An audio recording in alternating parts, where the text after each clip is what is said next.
Good morning aspirants, welcome to the UPSC analyser. तो आज हम डिस्कस करेंगे द हिंदू डेटेड अगस्त 22। तो फर्स्ट पेज पे कोई भी इंपॉर्टेंट न्यूज़ नहीं थी यूपीएससी से रिलेटेड। सेकंड पेज पे can't declare Satyen Jain as person with unsound mind, high court ने ऐसा बोला है। तो यहाँ पे स्टेट लेजिस्लेचर आपको चैप्टर पढ़ लेना है लक्ष्मीकांत के 6th एडिशन से, पेज चैप्टर 33 जो स्टेट लेजिस्लेचर से डील करता है। ठीक है, तो हम देख लेते हैं कि प्रीलिम से रिलेटेड फैक्ट्स क्या हो सकते हैं। आर्टिकल 168 से 212 तक in the part 6 of the constitution mention करता है स्टेट लेजिस्लेचर और उसके कंपोजिशन और बाकी सारी conditions. And constitution lays down the following qualification for a person to be chosen as a member of state legislature. के इसके लिए क्वालिफिकेशन क्या क्या होते हैं स्टेट लेजिस्लेचर मेंबर के लिए? कि वो सिटीजन होना चाहिए, ठीक है, 25 years of age in case of state legislative assembly और 30 काउंसिल के केस में। और फिर वो ओथ लेगा किसके सामने? Before the person authorised by the ECI, ठीक है, and other conditions as prescribe by the parliament. तो इसी के चलते पार्लियामेंट ने RPA 1951 में और क्वालिफिकेशंस भी ऐड करके जो कि आपको पढ़ लेनी है। और ऑथर इंफॉर्मेशन से रिलेटेड 2 पॉइंट्स और होते हैं, वो भी आपको लक्ष्मीकांत में मिल जाएंगे, उनको आप पढ़ लेना। ठीक है, अब डिस्क्वालिफिकेशन के क्या क्या रूल्स हैं, यहाँ पे पॉइंट्स हैं। अगर ऑफिस ऑफ प्रॉफिट होल्ड करता है कोई बंदा तो उसको डिस्क्वालीफाई कर दिया जाएगा। यहाँ पे फिर दूसरी कंडीशन है अनसाउंड माइंड की, जिसकी वजह से हमें ये न्यूज़ आई है। ठीक है, is of unsound mind and stand so declared by a court. तो यहाँ पे कोर्ट डिक्लेयर करेगी, ठीक है, हाई कोर्ट, उसके बाद सुप्रीम कोर्ट। एंड अगर वो सिटीज़न ऑफ इंडिया नहीं है या फिर अपनी सिटीजनशिप वॉलंटरली जो है छोड़ देता है या फिर एक्वायर कर लेता है, तो इस केस में भी। एंड एनी अदर डिस्क्वालिफिकेशन जो है मेड बाय द पार्लियामेंट, जो कि RPA 1951 में मेंशन्ड है, ये भी आपको पढ़ लेना है। ओके, अगर आपको उसको डेप्थ में एनालिसिस चाहिए आपकी, कि जो आपको प्रीलिम्स और मेंस दोनों में हेल्प करेगी, ठीक है, तो आपको यहाँ पे मैम का current affairs mentorship programme join कर लेना है, जिसकी डिटेल्स आपको डिस्क्रिप्शन बॉक्स और कमेंट में मिल जाएंगी। Okay, moving further on to the page number 3। यहाँ पे ये CM बासवराज बोम्मई ने बोला है कि differences should be debated rationally. सही बात है, बिल्कुल। तो फिर यहाँ पे ऐसा चाहिए इंपॉर्टेंट नहीं है, बट यहाँ पे VD सावरकर और टीपू सुल्तान के बारे में न्यूज़ इंपॉर्टेंट है, तो हम देख लेते हैं। ये प्रीलिम्स के लिए इंपॉर्टेंट है न्यूज़, टीपू सुल्तान और VD सावरकर से रिलेटेड। बट अगर मेंस की बात करें हम, तो मेंस में क्वेश्चन आ सकता है कि कैसे जो as a political tool use करते हैं हिस्ट्री के जो रूलर्स होते हैं उनको, हिस्ट्री में जो हुआ होता है, या फिर हिस्ट्री को कैसे जो पॉलिटिशियंस हैं वो एज अ टूल यूज़ करते हैं टू मास्क देयर वर्क, कि जो उन्होंने कोई काम नहीं किया होता है, तो फिर वो इन सब चीज़ों पे फिर कम्युनल डिवाइड करने लग जाते हैं ये सब चीज़ें। तो आपको मेंस के लिए प्रिपेयर करना है, ठीक है। तो हम प्रीलिम्स वाले फैक्ट देख लेते हैं। तो टीपू सुल्तान 1750 में बॉर्न हुए थे, ठीक है। उन्होंने टेक ओवर किया था 1782 में, जब उनके फादर की डेथ हो गई थी during the second Anglo Mysore war, ठीक है। तो फिर इन्होंने 3 यहाँ पे वॉर लड़ी थी against the Britishers, second Anglo Mysore war, third and fourth. Okay, तो इनमें ट्रीटी इंपॉर्टेंट कौन कौन सी है? जो सेकंड में हुई थी उसकी ट्रीटी का नाम है treaty of Mangalore. Second treaty का जो थर्ड एंग्लो मैसूर वॉर में हुई थी उसका नाम है ट्रीटी ऑफ सेरिंगपट्टनम। जो 1798 से 99 जो वॉर हुई थी उसका सब्सिडरी अलायंस हो गया था फिर आखिरी में वेलेस्ली के साथ।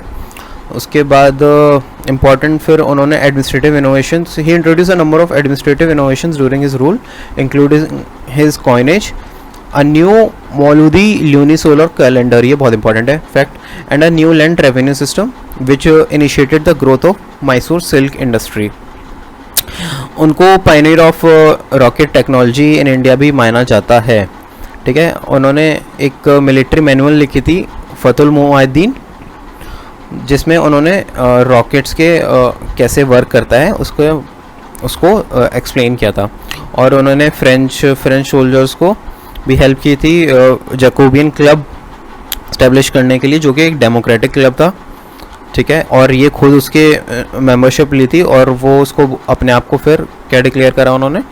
Citizen of Jacobian. और उन्होंने ट्री ऑफ लिबर्टी या श्रीरंगपट्टनम भी प्लान किया था। अब हम वीडी सावरकर के बारे में देख लेते हैं। वीडी सावरकर के इम्पोर्टेंट फैक्ट्स क्या हैं, उन्होंने अभिनव भारत सोसाइटी और फ्री इंडिया सोसाइटी इस्टेब्लिश की थी, फाउंड की थी। ठीक है, ये इंडिया हाउस से भी रिलेटेड थे जो कि यूके बेस्ड थी, मतलब इंग्लैंड उस टाइम पे ब्रिटेन में बेस्ड थी। श्याम जी आपको पता होगा, केशव वर्मा, ठीक है। और the history of war of independence, Indian independence भी इन्होंने लिखी थी, ये इनकी बुक है, जिसमें रिवॉल्ट ऑफ 1857 को इन्होंने एक्सप्लेन किया था, कैसे कि गुरिल्ला वॉरफेयर के थ्रू यूज़ किया था। Okay, and moving further to the page number 6, यहाँ पे इम्पॉर्टेंट न्यूज़ ये है कि हॉर्न ऑफ अफ्रीका मेंशन किया गया इसमें। ठीक है, सोमालिया की कंडीशंस के बारे में बता रखा है इसमें कि सोमालिया कितने ग्रेव कंडीशन में। तो हमारे लिए वो इम्पोर्टेंट नहीं है, हमारे लिए इम्पोर्टेंट है कि ग्रेट हॉर्न ऑफ अफ्रीका में कौन कौन सी कंट्रियाँ आती हैं। ठीक है, Eritrea, Djibouti, Somalia and Ethiopia, 4 countries आती हैं, तो ये आपको पता होना चाहिए। और यहाँ पे आपको ये सी भी पता होनी चाहिए। ठीक है, यहाँ पे जो आती है रेड सी और उसकी सराउंडिंग कंट्रीज़, ये आपको पता होना चाहिए। ठीक है, moving further on to the page number 7, making bail impossible, ये काफ़ी अच्छा आर्टिकल लिखा है ऑथर ने, प्रतीक चड्डा। तो ये बताते हैं कि कैसे ये जो ईडी पीएमएलए में पहले इन्होंने मेंशन, अच्छा आपको पहले ईडी के बारे में बता देता हूँ मैं। एनफोर्समेंट डायरेक्टरेट जो है वो मनी लॉन्ड्रिंग और फॉरेन एक्सचेंज लॉ से वायलेशन से डील करता है। किसके अंडर में आता है ये? Department of revenue, ministry of finance में आता है। अब इन्होंने, और ये कौन से 2 लॉ देखता है? पीएमएलए और फेमा। ठीक है, prevention of money laundering act. तो यही बताया है ऑथर ने कि कैसे जो पीएमएलए एक्ट में जो ड्रॉबैक्स हैं उसका क्या, जो ड्रॉबैक्स इन द सेंस कि जो उसमें जो बेल के लिए रूल हैं, जो बेल के लिए क्लॉज है या लॉ बोलेंगे हम, वो कितना ड्रैकोनियन है। तो हम पढ़ते हैं draconian pre conditions for bail. हाँ, और एक और चीज़, जो बेल होती है, और बेल क्या होता है? फर्स्ट राइट होता है। ठीक है, और जो जेल होती है वो एक्सेप्शन होता है, कि मतलब हर केस में जेल नहीं होगी आपको, जब आपको आपकी पूरी इंक्वायरी होकर आपको कन्विक्ट करा जाएगा तो उसमें जेल होनी चाहिए, पर जो फर्स्ट इंस्टेंस में बेल मिलनी चाहिए किसी भी एक्यूज्ड को, तो उसको ये राइट होता है। बट इंडिया में क्या वो चलता है, इंडिया में क्या नॉर्म है कि बेल एक्सेप्शन है और जेल फर्स्ट राइट बन जाता है। तो यही बताया उन्होंने कि first consider the draconian pre conditions for the grant of bail in section 45 of the PMLA, कि जो सेक्शन 45 है पीएमएलए का, उसके बारे में बताया उन्होंने। To be eligible for bail, the arrested person must persuade the court that there are reasonable grounds for believing that he is not guilty of money laundering offences brought by the ED. The onus is on the accused to prove that an event did not transpire. If he cannot do this, he will continue to languish in jail. तो इसमें बताया कि section 45 जो है PMLA का, ये बोलता है कि एक्यूज्ड के ऊपर बर्डन है कि उसको बताना है कि वो इनोसेंट है, उसको अपने आप को खुद को इनोसेंट प्रूव करना पड़ेगा। ठीक है, जबकि होना ये चाहिए कि ये जो, क्योंकि ईडी चार्जशीट फाइल करेगी ना, तो अगर ईडी चार्जशीट फाइल कर रही है तो ईडी के ऊपर बर्डन आना चाहिए कि उसको एक्यूज्ड को प्रूव करे कि हाँ इसने ये गलती की है, जो कि पीएमएलए में कवर होती है, या मनी लॉन्ड्रिंग का मतलब जो यहाँ पे केस है। ठीक है, टू जस्टिफाई दिस जो सुप्रीम कोर्ट है, the court overturn it's decision in Nikesh Tarachand Shah versus union of India that had directed treating the offense of money laundering as less heinous and therefore differently a crime from terrorism। सही बात है, money laundering को एक मतलब terrorism के case में तो फिर वो टेररिज्म में जाएगा ही, बट अगर नॉर्मल मनी लॉन्ड्रिंग का केस है तो फिर उसमें उसको एक लेस हीनियस क्राइम और नॉन टेरर एक्ट के उसमें काउंट करना चाहिए एक्ट में। ऑलराइट, तो फिर इसमें आगे बताया है कि offence of the money laundering as less heinous and therefore differently a crime from terrorism under TADA terrorist and disruptive activities. ठीक है, the court stated that the offence of the money laundering was heinous. पर इस case में क्या, इस case में, और ये केस कौन सा है जो हम अभी डिस्कस कर रहे हैं, Vijay Madan Lal Chaudhary versus union of India. ठीक है, इस केस में पर सुप्रीम कोर्ट का क्या स्टेट अदरवाइज करती है, बोला है सुप्रीम कोर्ट ने that the offences of money laundering was heinous and terrorist act ये कॉन्स्टिट्यूट करता है and is a great danger to the sovereignty and integrity of the country. In doing so, it ignored the fact that under the PMLA money laundering also covers। हाँ, तो फिर आगे author बोलते हैं कि मनी लॉन्ड्रिंग में तो और भी चीज़ें कवर होती हैं क्या, तो सब ये सब हीनियस क्राइम में आ जाएगा क्या, और क्या क्या कवर होता है और मनी लॉन्ड्रिंग में हम देखते हैं। इट ऑल्सो कोर्स मनीज, मनीज क्या होता है, मनीज जो होता है वो मनी का प्लूरल फॉर्म होता है। ठीक है,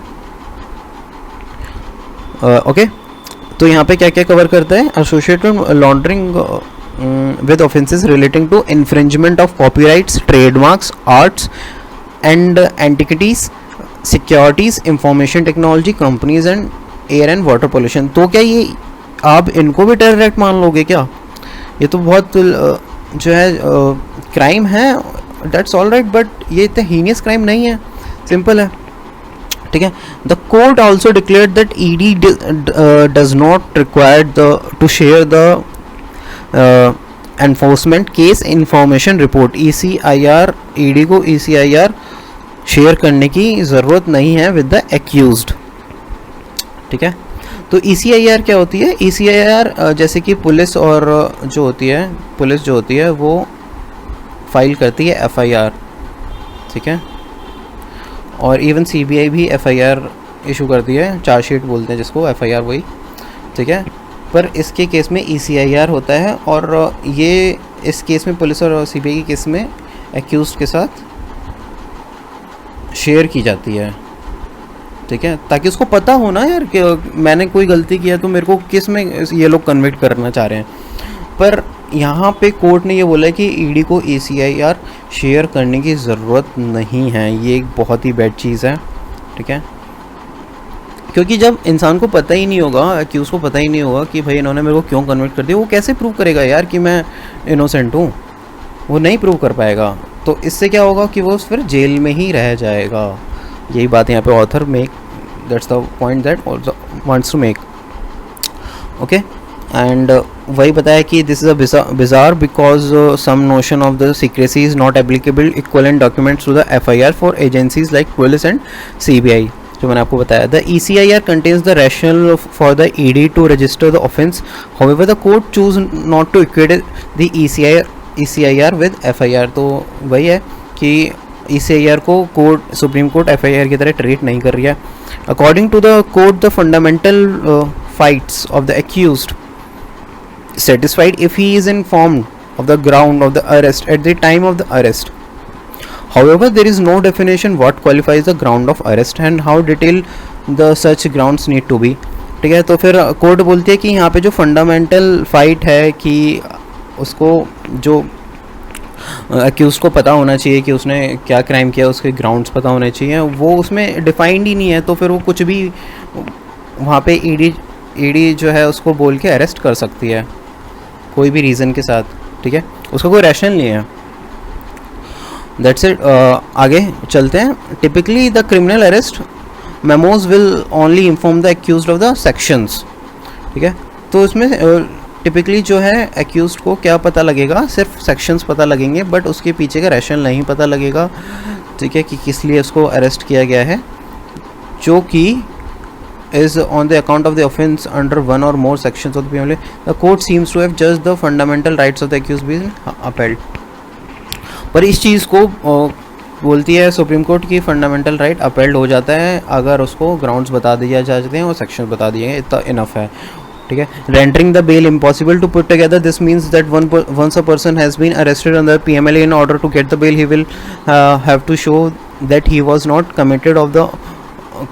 not committed the offence that he stands accused of and he will be unaware of the specifics of the offence he is alleged to have committed। तो मतलब भाई उसको specifics से नहीं पता है भाई क्यों, क्या मैंने किया है क्या नहीं किया है, ठीक है. He is oblivious of the transactions between investigated और of the transaction being investigated or the assets being labeled proceeds of the crime. This renders bail impossible. इसकी वजह से bail impossible हो जाती है, ठीक है.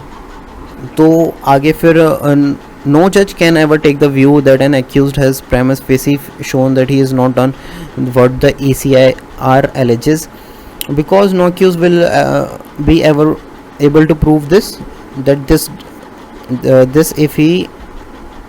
if he does not even know what the ECI contains, the result has not. वही मैंने आपको पूरा समझा दिया है, ठीक है. आई होप कि आपको ये समझ में आ गया होगा.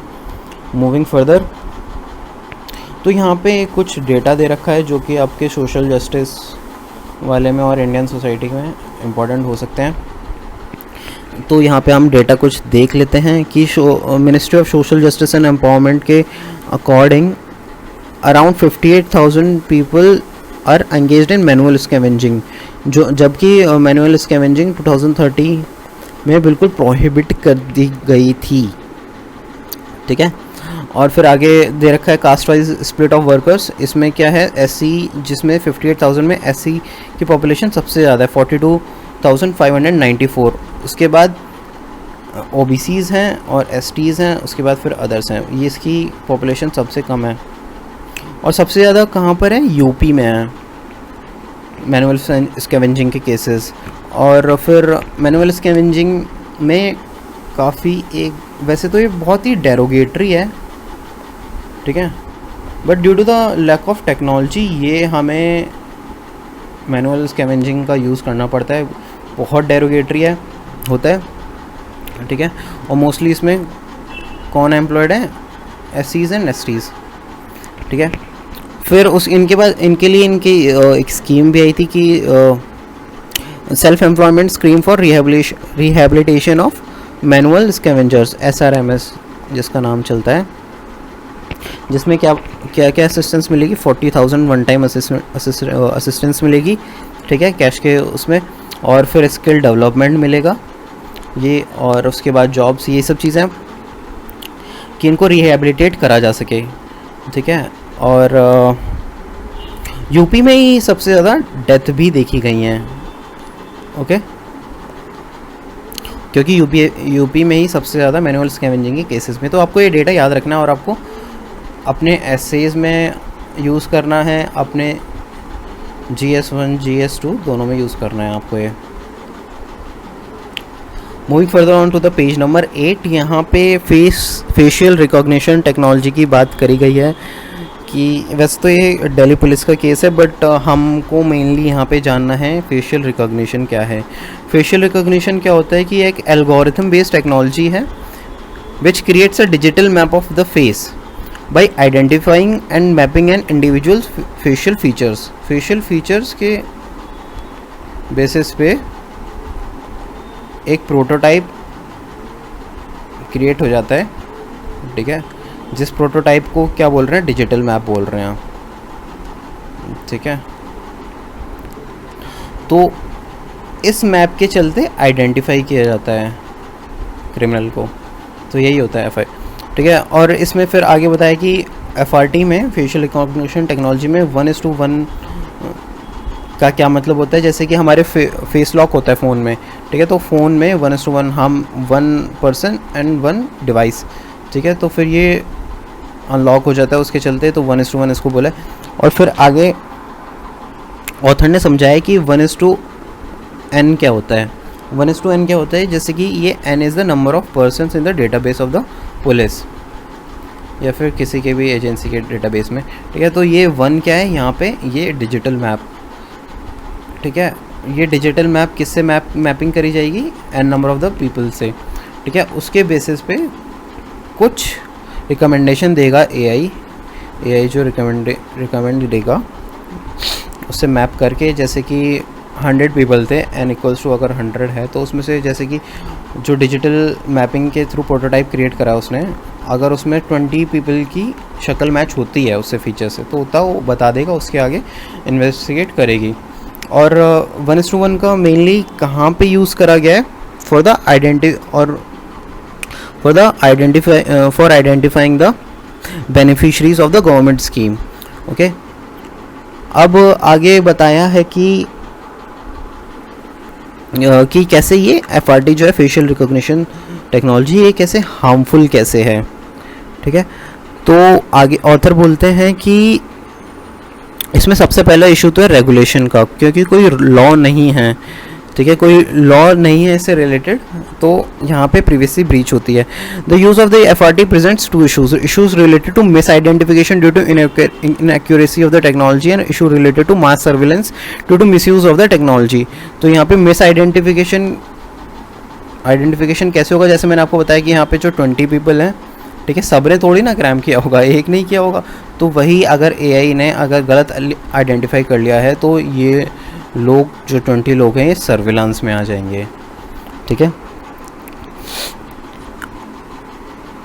Extensive research into the technology has revealed that its accuracy rate fall starkly based on race and gender. तो ये AI क्या होता है, AI जो होता है वो ह्यूमन ट्रेंड होता है. ठीक है, तो जो ह्यूमंस में भेदभाव होता है वही AI में भी आता है. ये आपने पढ़ा भी होगा, काफ़ी इस पे डिस्कशंस भी आए थे कुछ टाइम पहले. ठीक है, AI में जो AI होता है वो ह्यूमन ट्रेंड होता है. जैसे कि पीपल आर रेसिस्ट, तो अगर रेसिस्ट रेट है ह्यूमन में तो AI में भी आएगी. तो वही ऑथर ने बताया कि यहाँ पे ये हार्मफुल क्यों जाती है. जो बायसेस, ह्यूमन बायसेस होते हैं सोसाइटी में, वही AI में भी आ जाते हैं. तो इसलिए क्या होता है कि जो मैंने आपको बताया कि जैसे 20% पीपल की यहाँ पे जो आइडेंटिफिकेशन होगा, तो यहाँ पे AI क्या करेगा, mostly people of race and colour को आइडेंटिफाई करेगा, विच इज़ रॉन्ग. ठीक है, उसको वेंडलाइज करता है इस चीज़ को ये. Okay. Where a person misidentify as someone else or false negatively, where a person is not verified themselves, cases of a false positive result can lead to bias against the individual who has been misidentified. In 2018, the American Civil Liberties Union revealed that Amazon का जो facial FRT था उसने 28 members को of the Congress मिसआइडेंटिफाई कर दिया था. ठीक है, फॉर अ क्राइम. उसके बाद जब अरेस्ट हुआ तो ये सब पता लगा. Of the 28 are disproportionate number of the people of colour, यही मैं आपको बता रहा था अभी. ठीक है, एंड अदर रिसर्च ने ये पता लगा कि जो FRT है सिस्टम है had higher error rates while identifying the women and people of colour, with the error rate being the highest while identifying the women of color. Okay, the use of technology by law enforcement authorities has already led to 3 people in the US being wrongfully arrested. On the other hand, the cases of false negative results can lead to exclusion of individual from accessing the essential schemes.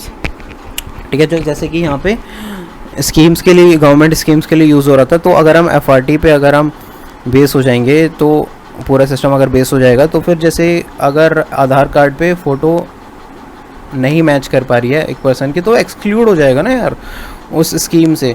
तो उसकी वजह से उसको starve कर जाएगा अगर कोई food की स्कीम है तो. ठीक है, one example of such exclusion is failure of biometric based on authentication under Aadhaar, which has led to many people being excluded from receiving essential government services, which in turn has led to starvation deaths. Okay. However, even if accurate, this technology can result in irreversible harm, as it can be used as a tool to facilitate state-sponsored mass surveillance. जो state है वो mass surveillance का tool भी use कर सकती है इसको. उसके बाद यहाँ पे एक स्टडी बताई है कि दिल्ली पुलिस में यहाँ पे ITI फाइल हुई थी, तो दिल्ली पुलिस पता लगा कि अगर 80% मैच आता है तो फिर उसको पॉजिटिव लेके दिल्ली पुलिस अपना फर्दर इन्वेस्टिगेशन करती है. ठीक है, and similarity are treated as false positives below 80% के जो सिमिलैरिटी है उसको फॉल्स पॉजिटिव रिजल्ट में काउंट करा जाता है. It is unclear why 80% has been chosen as the threshold between the positive and false positive.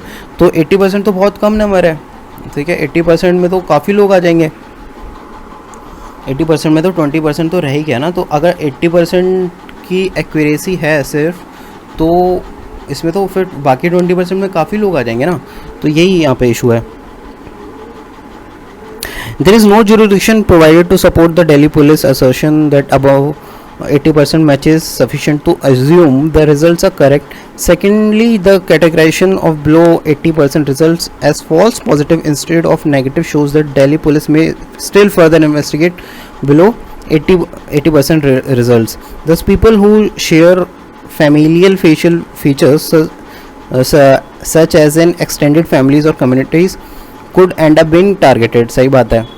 अगर जैसे एक फैमिली है, ठीक है, उसके फेशियल फीचर्स, एक फैमिली है जिसमें 50 लोग हैं, ठीक है, बड़ी फैमिली है, एंड डिस्टेंट रिलेटिव्स भी हम इसमें काउंट कर रहे हैं.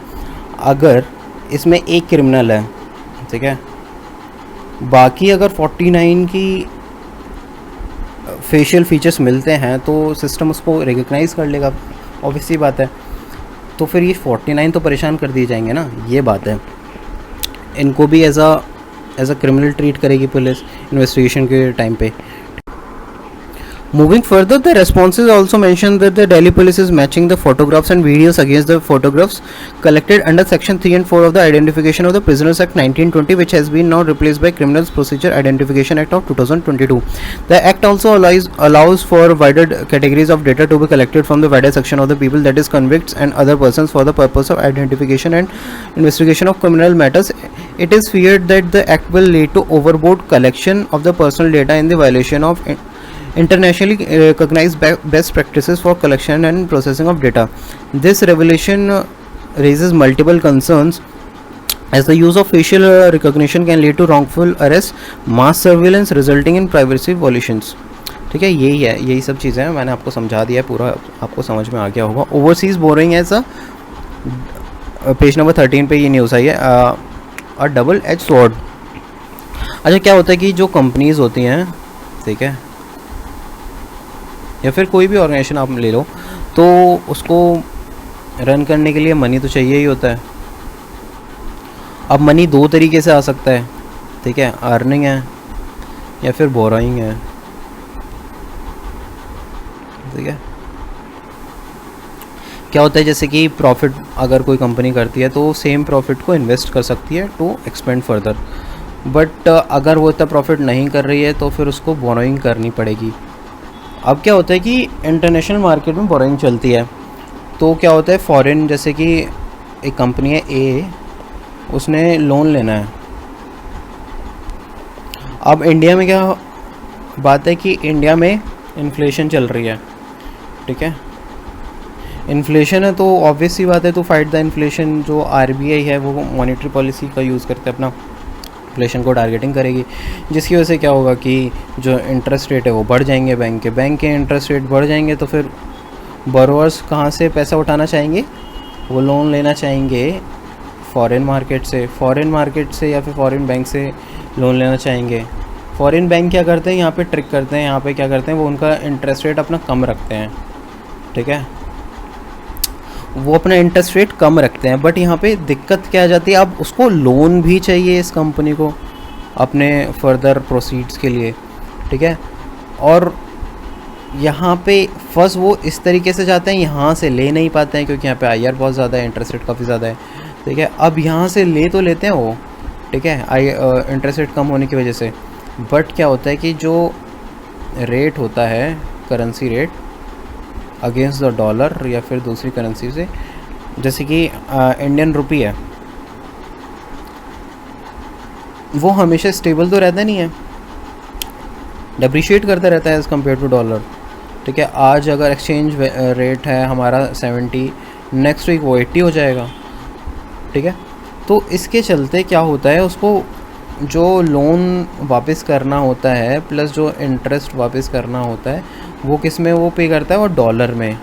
और डॉलर फिर किस में डिटरमाइन होता है, वो उसके करंट एक्सचेंज रेट में, वो जो कि 80 हो गया था पहले, अगर उसने 70 में लोन लिया था तो इसकी वजह से क्या होता है, उसको काफ़ी घाटा हो जाता है कंपनी को. तो यही यहाँ पे एक पॉइंट था पूरा का पूरा, जो मैंने आपको टू माई बेस्ट नॉलेज मैंने आपको अच्छे से समझाने की कोशिश की. तो that's it for today. Thank you and have a nice day.